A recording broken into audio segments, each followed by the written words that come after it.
Jai Gurudev. So the Indian tradition, our forefathers were so intelligent that they divided time into different zones. The one is called the Samvatsara. Samvatsara means in what year we are in.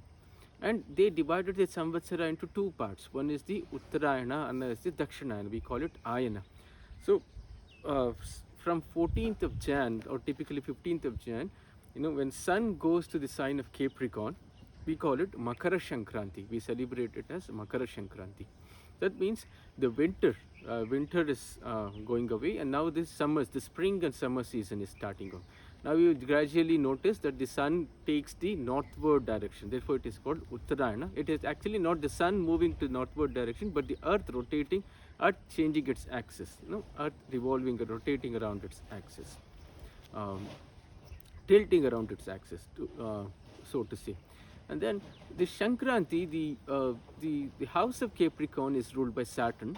And when sun goes to the house of Saturn, sun stands for autocracy and Saturn stands for democracy. Typically, they don't go well together. So in whichever house, the both sun and Saturn do, that house is full of conflict and even strife. But what happens in Makara Sankranti, the sun forgets about his ego and goes to meet Shani. So that means let's forget the old enmity. Let's forget the old conflict, and typically we exchange the sesame seeds and jaggery, so that to signify that let's bury the past and let's eat sweets and talk sweetly. That is the significance of Sankranti. And the very first crop that we get during this season after the harvest, what we do is we typically share it with our friends, with our neighbors. We will share the first crop. That is also the significance of Sankranti. And this time, typically in India, in North India, we'll see that a lot of people go out and they fly the kites. Now, the reason why they fly the kites is during this season, the vitamin D is very much high in the nature.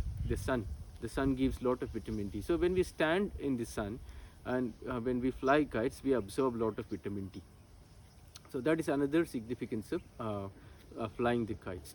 So we divide the time into Samvatsara, Uttarayana, Dakshinayana, and then season, Varsha Rutu, whether it's rainy season or whether it's summer season. And each season is divided into months.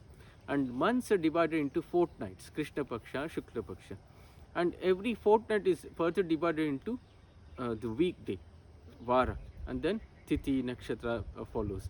So the ancients were so intelligent, they designed every festival as a symbolic victory of good over evil. Let's bury the past and let's celebrate. So they made every season celebrative, so that there is no time for conflicts.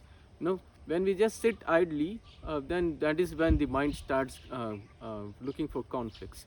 So the ancients were so intelligent that every season they designed a festival. So to say, let there be a celebrative atmosphere. Let us bury the past and move towards joy, move towards knowledge, move towards celebration. Jai Gurudev.